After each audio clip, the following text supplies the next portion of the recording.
Hello मेरे प्यारे बच्चों, वेलकम अगेन।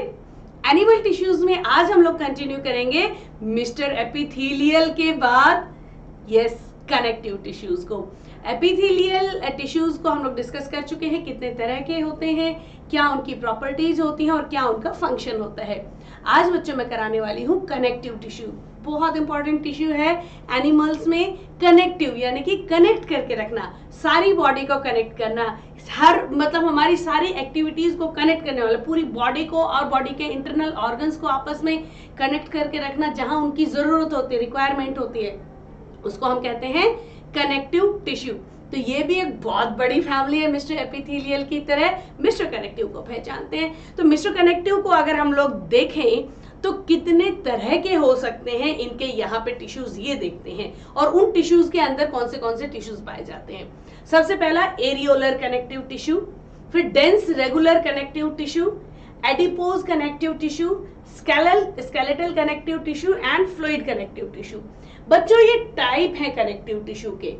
ये टिश्यूज, इनको देख करके इसके हम बताएंगे कि एरियोलर किस तरह का टिश्यू होता है, ये मतलब पैकिंग के काम आता है, किस तरह की इसकी पैकिंग है, किस तरह से सेल्स अरेंज्ड है, दूर दूर है, नजदीक है, उस हिसाब से हम इनको डिफाइन करते हैं। एरियोलर में फिर कौन सा टिश्यू आ जाता है, डेंस में कौन से टिश्यूज आ जाते हैं, tendons and ligaments dense connective tissue में आते हैं। एडिपोज टिश्यू किससे बना हुआ होता है, फैट सेल से बना हुआ होता है। स्केलेटल कनेक्टिव टिश्यू में बोन आ जाता है, कार्टिलेज आ जाता है। फ्लूइड कनेक्टिव टिश्यू में क्या आता है, ब्लड आता है, लिम्फ आता है, वो सब मैं इसमें डिस्कस करने वाली हूँ। तो सबसे पहले जान लेते हैं ये किस तरह के दिखते हैं। देखो एरियोलर कनेक्टिव टिश्यू इस तरह से येलो और व्हाइट फाइबर्स के होते हैं, दूर दूर होते हैं, पैकिंग का काम होता है, इनको ये पैक करके रखते हैं। ऑर्गन्स के बीच में जो गैप होते हैं ये लूजली कनेक्टेड होते हैं। फिर ये जो डेंस कनेक्टिव टिश्यू देखो नजदीक है, टाइटली सेल जो है पैक्ड है, dense connective tissue. Tendons and ligaments इस तरह के होते हैं, इसमें कोलाजन फाइबर्स एंड होते हैं इसके अंदर, और ये टाइटली पैक्ड होते हैं, डेंस होते हैं। ये देखो जरा एडिपोज, एडिपोज कैसा हो रहा है, देखो फैट सेल्स हैं, बीच बीच में ये फैट भरा हुआ होता है, इस तरह से साइड में इनके ये जो क्या है, ये एक तरह से इंसुलेशन का काम करते हैं, पैकिंग का काम करते हैं बॉडी में। स्केलेटल कनेक्टिव टिश्यू बोन है एंड टेंडन्स है, टेंडन्स, बोन्स एंड कार्टिलेज इसमें आते हैं। एंड देन आ जाता है आपका फ्लूइड कनेक्टिव टिश्यू जिसमें ब्लड है, लिम्फ है, एक एक करके मैं भी डिस्कस करने वाली हूँ इनको। इस तरह से ब्लड जो है, लिम्फ जो है, इनके अंदर और भी सेल्स होते हैं, फ्लूइड इसका मैट्रिक्स होता है। तो सबसे पहले हम लोग फ्लूइड वाले को ही देख लेते हैं, ठीक है। ब्लड वाले को चेक करते हैं, एक एक्टिविटी करके देखते हैं हमारा ब्लड कैसा दिखता है। अगर हम एक टेस्ट ट्यूब में ब्लड की एक ड्रॉप डाल करके उसको माइक्रोस्कोप के अंदर देखने की कोशिश करें तो हमें उसके अंदर क्या क्या दिखेगा। हमें उनके अंदर दिखेंगे कुछ सेल्स। ब्लड किसका बना हुआ होता है, white blood cells, red blood cells and platelets का। यहाँ पे अभी हमारे को रेड ब्लड सेल्स नजर आ रहे हैं, क्लियरली विजिबल हैं। तो क्या होता है, तीन तरह के सेल्स, मेजर सेल होते हैं ब्लड के अंदर। ये देखो, ये जो लिक्विड भरा हुआ है, लिक्विड जो है वो है प्लाज्मा, और इस लिक्विड के अंदर सेल्स होते हैं, वो होते हैं कौन से, red blood cells, white blood cells और प्लेटलेट्स। इनको और थोड़ा सा डिटेल में जान लेते हैं कुछ। और ये जो प्लाज्मा है ना, इसका कंपाउंड बता रखा है, देखो ऑर्गेनिक कंपाउंड मैक्सिमम है, कुछ पार्ट इसका इनऑर्गेनिक कंपाउंड होता है। और जो इनऑर्गेनिक कंपाउंड होता है वो किस किस का बना हुआ होता है, प्रोटीन्स का, एल्ब्यूमिन। प्रोटीन्स जो है कितने टाइप के होते हैं, एल्ब्यूमिन्स, ग्लोबिन्स। अरे ये तो वीडियो पीछे चला गया, वापस से चलते हैं, पूरा इसको दोबारा देख लेते हैं। Okay, inorganic compound and organic compound से बना हुआ है। इनऑर्गेनिक कंपाउंड किन किन चीजों से बना हुआ, ये प्लाज्मा की बात कर रहे हैं हम। प्रोटीन्स, कितने टाइप के प्रोटीन्स होते हैं, एल्ब्यूमिन्स, ग्लोबुलिन्स, फाइब्रोजेंस एंड लाइपोप्रोटीन्स। ये चार तरह के प्रोटीन्स होते हैं। बहुत ज्यादा परेशान मत होना इस चीज में, ये एक अंडरस्टैंडिंग है जो एक बार कर लोगे ना आगे तक काम आने वाली है। तो जो इनऑर्गेनिक पार्ट है किसका भला, प्लाज्मा का, उस इनऑर्गेनिक पार्ट में क्या क्या पाया जाता है ये हम बात करें। प्लाज्मा क्या है, प्लाज्मा ब्लड का लिक्विड पार्ट है जिसके अंदर सारे के सारे सेल्स सस्पेंडेड होते हैं, है ना, white blood cells, red blood cells, platelets उस लिक्विड में तैर रहे होते हैं। और लिक्विड जो है वो बना हुआ है क्या, मेजरली ऑर्गेनिक का बना हुआ है। ऑर्गेनिक यानी कि कार्बन हाइड्रोजन के कंपाउंड्स, लिविंग कंपाउंड्स हम उनको बोल सकते हैं। और इनऑर्गेनिक कंपाउंड्स में सबसे पहले प्रोटीन आता है। 4 तरह के इसमें प्रोटीन पाए जाते हैं। अमीनो एसिड्स और लिपिड्स बने हुए होते हैं। अमीनो एसिड्स ही जब ग्रुप करते हैं तो प्रोटीन बनते हैं, सबसे छोटा टाइप। इसमें यूरिया भी होता है और इसमें हार्मोन्स भी होते हैं। ये ब्लड वेसल्स में फ्लो करता है, ये ब्लड की वेसल्स हैं, है ना, आर्टरीज, कैपिलरीज, वेन्स, इनमें ये ब्लड फ्लो कर रहा होता है। तो ये बेसिकली हम लोग ब्लड के उसके स्ट्रक्चर के बारे में जान रहे हैं। यहाँ पे देखो जो व्हाइट ब्लड सेल्स होते हैं, ल्यूकोसाइट्स, ल्यूको का मतलब होता है बेटा कलरलेस, साइट मतलब सेल, व्हाइट ब्लड सेल्स इन्हें हम कहते हैं ल्यूकोसाइट। रेड ब्लड सेल्स को हम लोग एक और नाम देते हैं इरेथ्रोसाइट्स। इरेथ्रो का मतलब रेड, साइट्स का मतलब सेल। हम बात कर रहे हैं ल्यूकोसाइट्स की। व्हाइट ब्लड सेल्स का क्या काम होता है?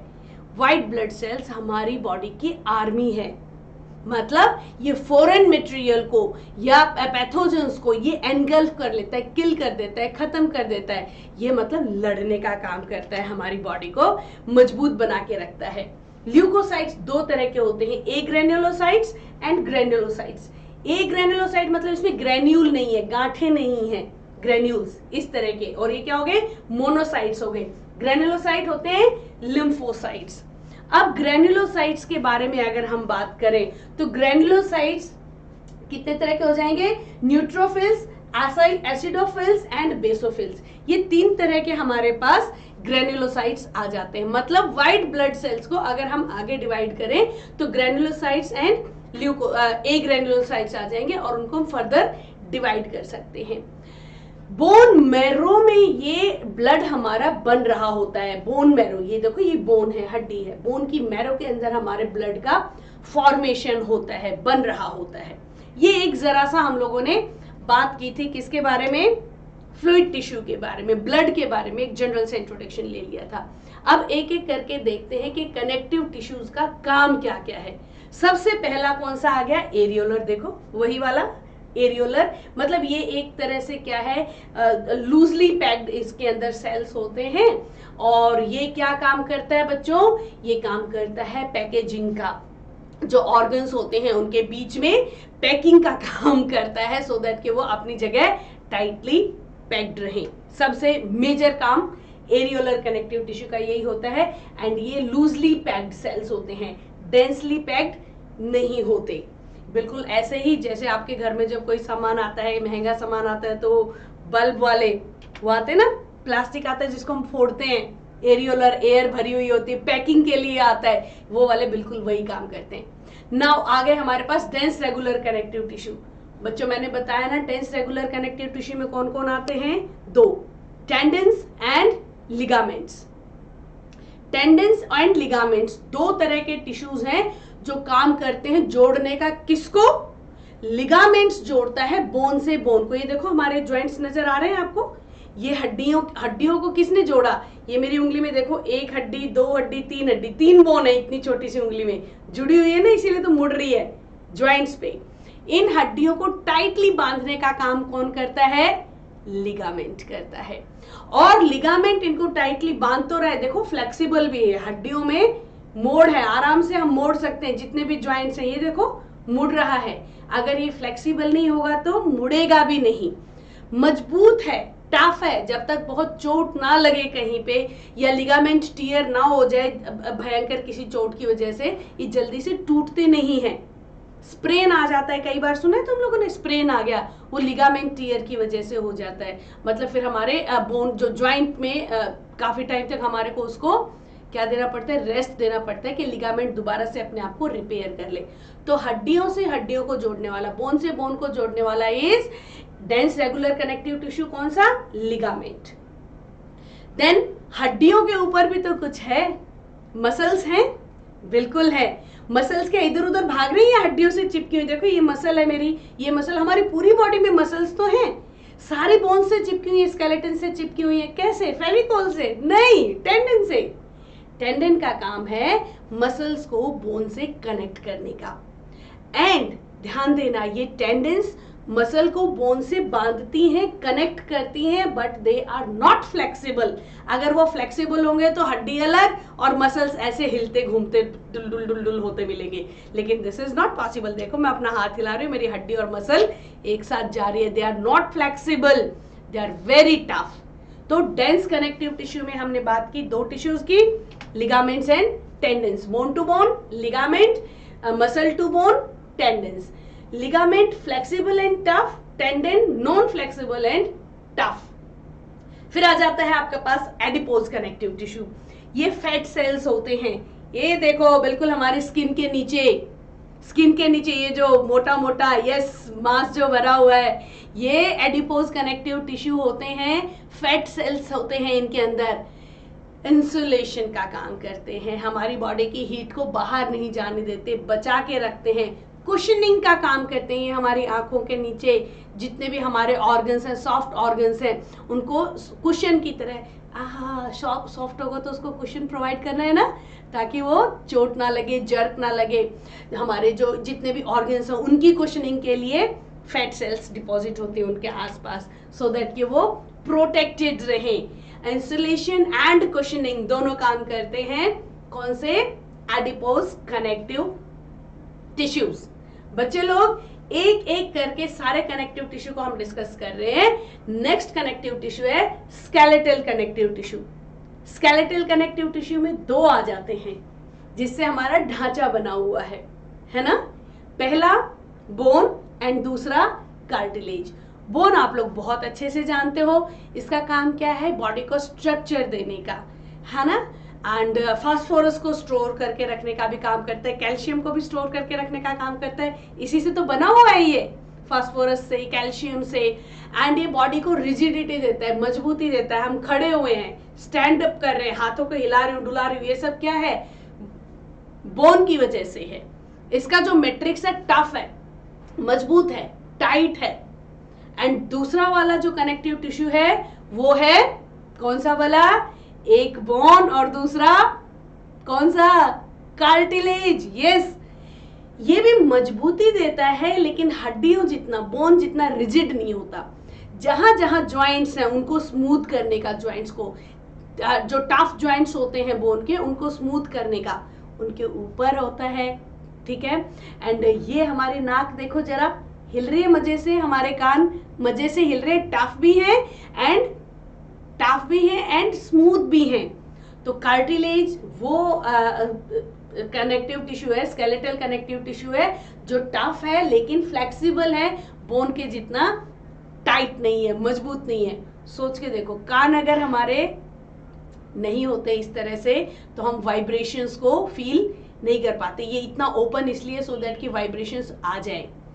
और अगर ये इतना टाइट होता, कार्टिलेज का ना बना होकर के हड्डियों से बना होता, तो हम सो गए, सुबह उठे, ओहो हड्डी टूट गई भाई, फिर से। अभी देखो हम कान को पूरी तरह से मोड़ सकते हैं, इसको मोड़ के दिखाओ, ऐसे ज्वाइंट पे मुड़ेगा, लेकिन जो हड्डी है उसको मोड़ के दिखाओ, टूट जाएगी, है ना। रोज की रोज यहाँ प्लस्तर, नाक पे प्लस्तर लगा लगा के घूम रहे हर आदमी, कह रहा आज मेरा ये कान टूट गया, आज मेरा ये कान टूट गया।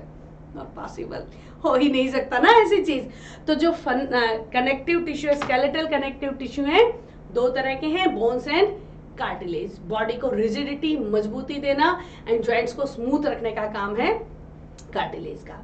फिर आगे फ्लूइड कनेक्टिव टिश्यू, इसके बारे में हमने डिस्कशन ही किया था।